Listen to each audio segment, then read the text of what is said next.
And we are live. Welcome, welcome, welcome to episode 3 of Sales Team Rescue. I am your host, Jeremy DeMerchant, and I am super excited for you to be joining us. Today, I have got a special guest. This man, Jim Padilla, has just built a company that is designed to raise the bar for almost every person that he comes in contact with that is serious about growing their business. Jim is the founder of Gain the Edge. He is known in the personal development and business coaching world as the go-to guy for all things sales. And he's a connector, he's a collaborator. And one thing about Jim, the way he carries himself is it really stands out. And he insists that it's not what you say, it's who you're being when you say it. And my introduction to Jim was from a mutual friend of ours, Tom Madsen.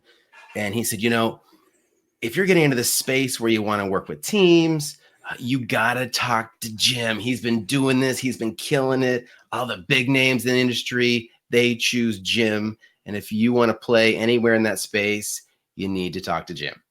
So Jim Padilla, welcome to Sales Team Rescue. Awesome, man. Glad to be here and love it. I love the background too. It looks like a good new age progressive background for you. Well, I realized I do a lot more audible listening than book reading, so the bookshelf just wasn't quite in alignment. So Excellent. So Jim, tell me a little bit about your story. What got you to where you're at? Well, I'm going to take you back a little bit to my childhood roots because it's relevant here. I grew up in an abusive environment. I was born to a couple of teenage parents who really had no business having me, but we're all very glad they did. And my dad took off, and my mom was a 17-year-old kid who freaked out and panicked. In her response to a very difficult situation was rage and anger and violence, and so I got abused frequently and significantly. And of course, when you're a little kid, you think you did something wrong, and it isn't always that way. And so one thing, led to another. And when I was 13, I was in foster care. On 16, running in the streets in gangs, and in 19, I was in jail. And if you can imagine the kind of skill sets that you learn and develop when you start spending every waking moment figuring out how to control your environment, how to bend the will of the people around you in your direction, primarily so that they would not see you as a threat and then wouldn't want to hurt you. Right? That was my defense mechanism. That's how I survived. I learned how to make sure everybody wanted or needed me. And that took full-time focus. And so it literally just became part of my DNA. And, little did I know that 25 years later, I'd be making millions of dollars teaching other people how to diffuse their environment, to influence the people around them, to let down their guard, feel comfortable enough to trust you and want to buy from you. And so we've just basically been able to decode that process, and our team does it powerfully, and to the point where people hire our team to do sales for them, because instead of learning how to do it, they just trust us to be able to handle that process for them. Amazing. It's so interesting how sometimes such negative experience can create such good for the world. I know for me, my story actually wasn't horribly different. I was picked on as a kid and decided I was not going to try to impress my peers, but adults were paying attention to me, and I figured out how they thought and what intrigued them. And that was kind of my intro to the world of influence. So yeah, that's amazing. So in this space now that you're in, I'm going to go a little off where I was planning to go, but in this space, what do you think some of the key pieces are that you bring from those experiences when you're influencing your own team? Well, the most important one to me, the biggest gift I was given through that whole process, is the understanding and awareness that, man, are we durable? You can stretch so far before you break. And then when you do break, you can be repaired like that. So, I'm still here. I'm still alive and kicking. And so I don't buy your excuses or your stories or your nonsense, because 99% of the time it's just not real. It's just our own perceived fears and limitations. So it's given me that ability to help be that posture and that backbone for a lot of people. So that's huge. That's probably the biggest. But it's expanded my vocabulary. I speak a lot of languages. I only speak one formal language, as in English, but I can blend in. I understand. It takes me very short period of time to understand the people or the room or the environment around me. And then so I can understand their journey. And again, it's really lent itself towards our business model, but also to salespeople, because the bigger the team grows, the more personalities and variances we get, and you have to be able to relate to them all, or either directly or indirectly. Like, you being part of our team is fantastic, because I can lean on and connect to people through you that I wouldn't be able to connect to by myself. Right. But it's just understanding that as a priority. It's like, how do you find the threads that move and connect people and move through people to other people? And for some people that might be confusing, but to me, that's the only way I see people. That's how I see everything. I walk into a room, I just see a bunch of connecting threads. It's like in Limitless when Totally. you see all the next steps. Yeah. Yeah. Yeah. No, that's awesome. I'm excited to be part of your team. For those that don't know, I'm sales manager at GTE with Jim. And it was an honor when he invited me on board to run the sales teams. And I just think there's such a good alignment of what we do and what we're passionate about. But the difference is Jim has this more years of experience in the business, and he's a connector. He's got those relationships. And so I have the ability to leverage his connections and then use my ability with teams to have a huge impact. So that's where I love to live. So one thing that we've talked a lot about in the last couple of weeks is growing a sales team. And so what do you look for when you're looking for that next hire, that sales team member? Well, as in most things in business, we tend to take a little bit of a contrarian approach, and it's not different to be different. It's different because we lean into what we know works. I'm not interested in what the marketplace thinks works or what the latest blog says works. I'm only interested in what I have experienced works.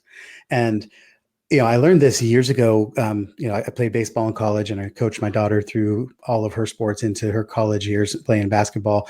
But in Little League, I coached her. And the way Little League works is the winning coaches get to coach the all-star team. Well, most of the time, it's the pitchers, catchers, and shortstops that make all the all-star team.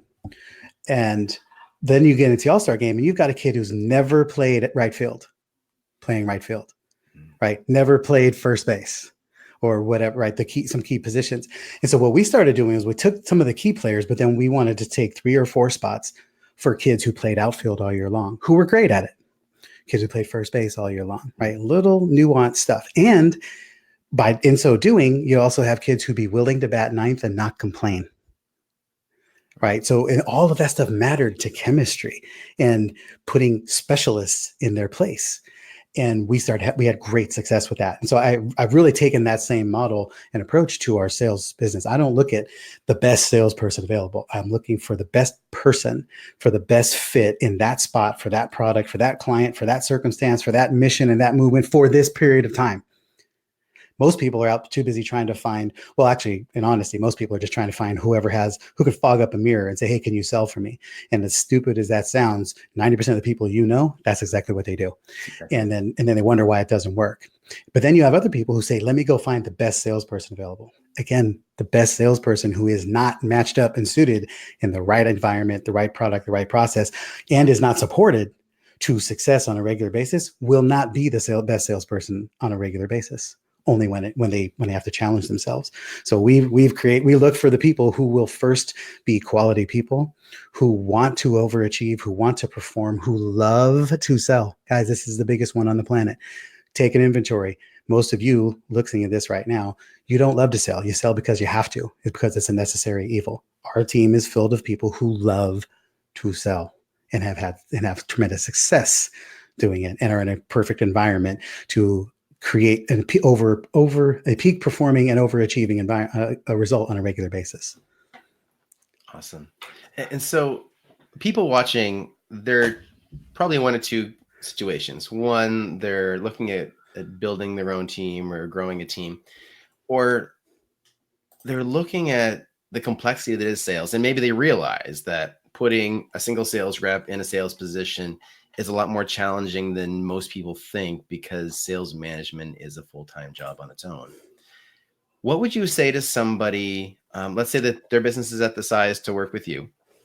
What would you say to them when they're trying to make the decision whether they invest a bunch of money, time, training, resources into building a team versus outsourcing that, whether it's for a specific campaign or for all the sales in their business? How do you challenge them to think about things differently to show them the value of the outsource side of things? The first thing, and it's interesting because I was just talking about this the other day. I'm getting to the place where I would actually encourage you to screw this up on your own. So then you really understand the value of a sales team done right and done well. And you really want to be at a place where you're the bottleneck, whether it's you being the bulk of the sales on your own, or now you're replacing you having to do sales with you having to run a team. And if you're thinking, how can I do this as easily and as simply as possible, then you're already headed down the wrong path, because without sales, you don't have a business. It's the most important muscle you're going to develop in your company. Yet most of you give it 10% of your time, if that, and you expect a 50% outcome from 10% or 1% of your result. That's the problem. If you're looking for how can I do this simply, you need to be outsourcing it. If you're extremely excited about engaging 50% or more of your time into nurturing, supporting, and optimizing your sales team and giving them all the support and guidance and resources and tools that they need, then it's time for you to take them on yourself. And we can help with that too, but because we help you make sure you get the right people. But it's that's going to be, to me, that's what I found to be the biggest indicator. Most people are usually looking for an easy way out, in which case you really need to outsource it, because you're just going to screw it up. Because it's not an easy thing. No, exactly. And on the flip side, to really feel that pain, Yes. you do screw it up, is going to put you in a better position to make the right decisions as you grow, right? Correct. Yeah. Correct. Yeah. And you'll find that, there's a lot of things that people just don't think about when it comes to being a sales leader. You know what it takes to manage you. And most of you are self-motivated and self-managed. So therefore, you don't have a lot of tight systems around what you do. You just know how to do it. You may not have it systematized and predictable, and which is great for you. That's not great for your team. Your team can't get inside your head. Your team can't be you. You need to be able to extract the things out of you that are the brilliance, that are the formula, that are the predictable patterns that lead to success, and then be able to put them in a manner that they can consume it and understand it and live it on a daily basis, and have the accountability and the support to make it go. And one of the things we get from a lot of our salespeople that come in is they just get tired of the only interaction they have with the business owner is, hey, well, how's the sales this week? Because you're busy building a business. You don't have time to babysit a team and manage a team and keep them rolling. So don't fool yourself. Don't try to take a shortcut for something that is your most important arm of your business. Look at your salespeople as an asset, not an expense. Absolutely. That's huge. So I know you've done campaigns for a lot of different people, and we won't do name dropping, but unless you want to.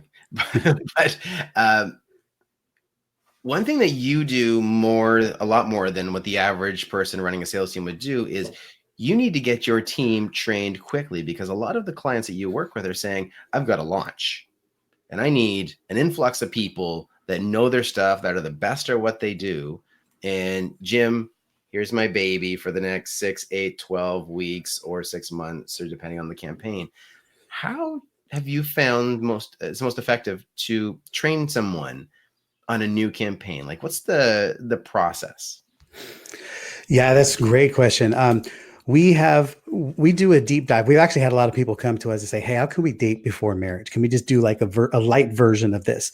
And my answer has been a consistent, we don't have a light version, because if I give you a light version, it might not lead to the optimal result. And then our dating experience might not be so good. So then you go, well, why should I marry you? So we just know that by us being fully immersed in your environment, we want to capture your brand, your voice, your essence, your mission, your movement. We want to dive into your content, your stories. We're not here to sell your products. Your products can take care of themselves. We're here to sell you and your outcomes and why you do this for your clients, because that matters more than anything. They care far more that you understand their journey and want them to win than they do about your product. Because in all honesty, they don't care about your product at all. Right. right? But they do care about why you care about their success. And we sell that as much as we sell your product. Right. So we have to know what that is. So we got to get into your mind, into your heart, into the core of your community. We want to know what's going on so we can literally be the extension of you when they speak to us. And we've decoded a process for that. And then we spend all of our time perfecting it. And then the other part of this, guys, you all have to remember that sales is, if you're going to pick a partner for your, my wife and I, we've been together for 2.5 decades, and there's stuff we're still learning about each other, right? You are not going to find the perfect person who's just going to jump into your world and crush it from day one. They're going to be better in month 3 than they are in month 1, better in month 6 than they are in month 3, better in month 12 than they are in month 6. So you have to plan for that, expect for that, and grow with them. Look for what's the ultimate win, not what's the today win. So don't expect someone to come in, swoop down, and save the day. Correct. Overnight. Yeah. Whether it's a salesperson you're hiring or outsourcing it, there's always a process. There's Absolutely. the dating process. I love the analogy, actually. Yeah. Well, look, and this is for anybody you outsource to or hire to. Don't look for them to be your savior, right? If you're counting on them to save the day, I would tell them not to work with you because that's a little bit dangerous and scary. Count on them to be your strategic partner to grow this thing and create something new and evolve and change the marketplace and change the way you do business. Love it. Love it. That's huge. So guys, if you're just joining us, we are here with Jim Padilla, founder of Gain the Edge. And Jim is just, I think you're changing the face of business for those that play at the level that you work with. And I just love the opportunity you're creating for people, right? You're making business a whole lot less stressful for those people that are really committed to making a difference. And it's because you do something that's really different. And this is kind of what I want to move into. You're not the guy that's in there managing the people, managing every process. You've done something different, which allows you to work on your business. Tell us about that. Yeah. And I know you and I have had conversations about this over the last year. The simplest way to explain this is I see myself as Michael Jordan in my world, and I'm always looking for Scottie Pippen, right? I can't do this without Scottie. Scottie couldn't do it without Michael. Michael couldn't do it without Scottie, but Michael is the face on the banner, right? And that's how I think too many times everybody wants to be Michael, but maybe not capable. Maybe don't have the resources, the reach, the bandwidth, the processes, the know-how. And you can win more rings. Would Scottie have won any rings on his own? Possibly, but he won 6 with Michael, right? And how much success can you have being the number 2 or the number 3? So my belief personally, and I've seen this too many times to question it, is your vision, no matter how big it is, will fit inside of somebody else's. And everybody's vision has room for somebody else's in it. So find somebody who's in alignment with what you do, you can carve out a space for you to park right inside of it without having to shrink who you are and elevate the process for everybody. And so I'm constantly working on honing the vision, fine-tuning the vision, growing the vision, while people like you, and we have other amazing, talented, brilliant rock stars on our team doing all kinds of different things that allow you to hone your success and your expertise inside of our vision without shrinking you or diminishing you in any way. Right. So you let people specialize on the pieces that need to be run inside. And you're kind of, this analogy I heard, you're the orchestra leader, right? The conductor, right? And letting everybody do their part.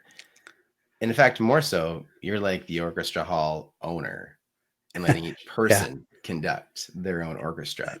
Yeah, even better. Yeah. Because I do, I've learned, I trust, I probably trust too much. It's not too early sometimes, but I attract experts, and then I trust you to create your own symphony inside of ours. Well, you'll find your spot. I don't say you hit this note at this time and do it like this. I want you to bring your own instrument to the orchestra, and it just all of a sudden enhances everything and changes the way it's done. Yeah. I love it. Specialists can just come and play and make it happen. Amen. Love it. Awesome. So one question I know we're going to get is, how does somebody know if they're ready to hire internally, or how do they know if they're ready to outsource? Yeah. Um, well, the first thing is you really got to look at yourself first and foremost. Like there's many of you may be listening. Oops, I think I just got bumped. No, you're still here.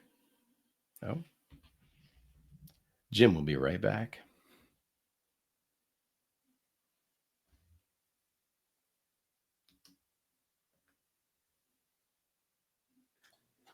All right. Ta-da. Okay. Here we go. Good old internet. So the first thing I want to say is that most of you listening right now, you're probably in your mind already filtering yourself. You're going, oh, that'll be great for me someday. Or maybe I should look at this someday. I'm not quite there yet. Right. Or I've already got this solved. And I want to challenge you with a whole different perspective on this. Even if you are a force of one, an army of one, you are leading a sales team and you're it. Right. You have to run your sales division like its own business. And you have to constantly be looking at how am I optimizing this business, the business of sales. Okay. And we've created a sales economics assessment, 20 questions. They're all yes or no. You can fill it out in 5 minutes time. And if you text the word select, SEL, there it is on the screen, select to 484848, you will get a link to this document and fill it out. And I'm just going to run through it super quick in just 2 minutes here. Basically, we're helping you. We want to see, are you primed for exponential growth? And you all should be. Everybody should be thinking about scaling. I don't care how big or small you want to be. Scaling doesn't mean making billions. Could just be doubling your revenue. Okay. But most businesses slowly and randomly.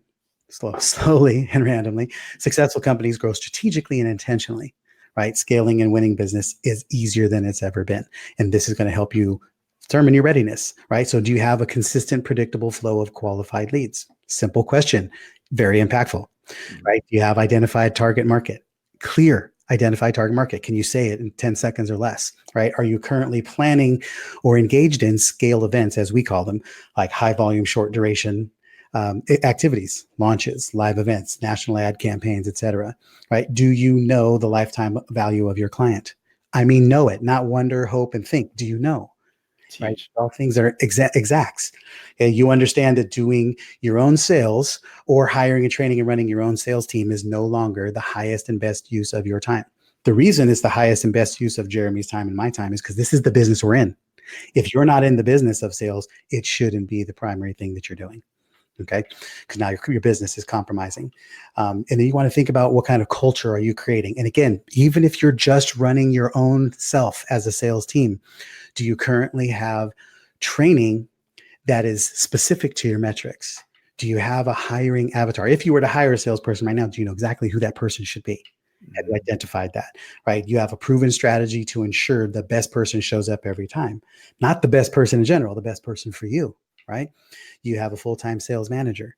And what does that look like, right? Most people run sales on their spare time, probably how you're doing it, right? Have a clearly defined onboarding process so that people show up in your world feeling fulfilled and nurtured and ready to rock, right? Do you have a core values and a brand promise and your team knows what it is so they know how to speak to it?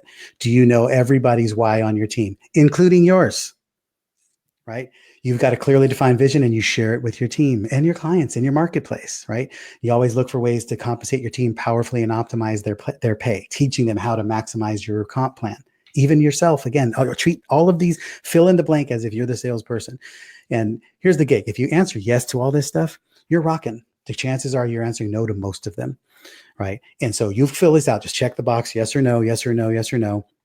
Right. Here's the big one. Are you in your sales role? Are your salespeople spending 60% of their time selling, or like the national average of 18%, or some companies 37%? If you're spending 60% of your time actually selling, now I'm not talking combing through leads and chasing people. I'm talking about on the phone having conversations. Then you're winning. If not, you got some things you got to look at. Right?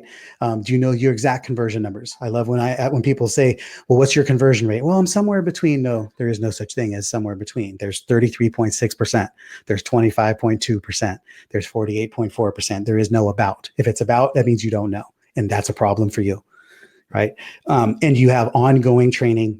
Don't ever, if you answer the word "I've been trained" or "my team has been trained" with an ed, you already failed. You've put a ceiling on their growth and development. My team has never trained. They're always training. They're always optimizing. We're always peak performing. We literally spend all of our time creating an environment for them to peak perform. Right. So you fill that out. There's a quick video in there that'll show you what to do next. And when you fill that out, we'll get that assessment and we'll happily bring you into a sales economics strategy session just to help you break this down. Zero expectations, zero commitment. We want to help you see where the flaws are and give you some insights and strategies on which area you can jump into first to make the greatest impact. And if you need our help, you can have it. But we geek out on sales strategies. We want to know what you're doing in your business because it helps us do ours better. We're in the know on what everybody's doing. So that, and this is part of how we know. So please reach out and have that conversation with us so we can help you get fine-tuned. Awesome. So guys, text SELECT to 484848. Do the assessment, and as I call him, Uncle Jim will take care of you. The team will take care of you. I love it. For sure. All right. So I want to jump into our lightning round here. So we know coffee's for closers. What's your favorite kind of coffee or comparable drink? Well, much to my wife's chagrin, I'm a white mocha guy. I like them sweet and tasty. She likes we usually, if she orders a black coffee and I order something else, when the server brings it to the table, they switch it. They think I ordered the black coffee. She goes, no, my manly husband over here ordered the white mocha. I love it. I'm forcing myself through black coffee today, actually trying to just intermittent fasting. And yeah, it's not quite my normal drink. Awesome. What's the number one book or movie you recommend to a sales rep or sales leader? Yeah, there's so many. Lately our whole company has adopted the 10X rule from Grant Cardone, and we're reading it as a company. And I highly, highly recommend it. It's not even about the sales strategy. It's all about how you show up and who you are in the process. I can't recommend it enough. It's how you play, right? It's Amen. Difference. I know when you mentioned it, and actually you guys offered to send it to me, and I'm like, no, I got it, but I could definitely go through it a second time. So yeah, completely shifted my mind, and I'd already been through it once. So It's like one of these things that it's like you said, if you've just been trained with an ED, you're in trouble. Yep. Right. It needs to be ongoing. So I think that's a great example. Amen. Who is someone that you've considered a mentor in your life? I really go back to, Jim Rohn and Norman Vincent Peale and, the guys from yesteryear, those books, How to Win, Dale Carnegie, How to Win Friends and Influence People. I've never referred a book as much as I've literally, that's the only book that in my lifetime that I've bought multiple times because I keep giving it away. Hey, you need this, read it. And then I got to go buy another one. That's one of the greatest books ever. And so, yeah, that's massive mentorship. Excellent. And it is a great book. The strangest thing you do in your daily routine to stay on your game? I go to the driving range. I hit golf balls. And I put my headphones on and I just get in tempo and timing and get my brain disconnected and just get rhythmic, let freedom and creation flow. Love it. Sometimes you need that space, right? Yep. Consistently. Love it. And where can people get to know more of your greatness? Two places. One, if you can join our Facebook group, it's called See You at 7, SEEYOUAT, the number 7. I'm sure the link will be in here. And we're there to help you get to that 7 figures or the next 7. We just want to help you on that journey. And we do things different. We think different because we just have a different perspective than most people. And then you can join us at gaintheedgenow.com/get strategy. I think it's get-strategy. And there it is. How about that? Magic. And, check us out there. It's going to tell you the story about how we work with people and who we've worked with. And I recommend read the page all the way to the bottom and listen to the videos. You will be fascinated by how this works and what it can do for you and learn more about us. And then book a time to talk to somebody. Love it. Jim, thank you so much for being on the show. Pleasure was all mine. And what we'll do is any questions we get through the feed, I'll answer some as I can, but if they're specifically to you, I'll send them over or tag you in it so you can keep playing in this engagement. It's been a blast. I'm super grateful for what you're doing, for what you've allowed me to do as being part of your company as well. It's just game changing. So thank you. Do you have any last words you want to share with the audience? Yeah, two quick things. One is you're a rock star, man. That's the moment I knew you were available, I was like, we got to get him into our world. We're thrilled that you're here. You're a perfect fit for what we're doing, and you have just scratched the tip of the iceberg, man. We're going to be exploding together. And for the rest of you, just know that you've been a salesperson your whole life. You've been selling since the day you were born. It's a gift that's within you. It's not something you have to become. It's just something you have to be aware of and learn how to start moving people passionately and powerfully and convict them and help them see that something greater is possible. Whether it's working with you or not is irrelevant, but we want a world. Don't you want to live in a world that is full of inspired people who are massively and passionately pursuing their goals and their dreams? Right? That's our job as salespeople. Love it. Guys, again, we are with Jim Padilla, founder, Gain the Edge. Thank you for joining us for another phenomenal show. Guys, I'm Jeremy DeMerchant, your host. This is Sales Team Rescue, and we will see you next Wednesday at 2 p.m. Eastern. Cheers.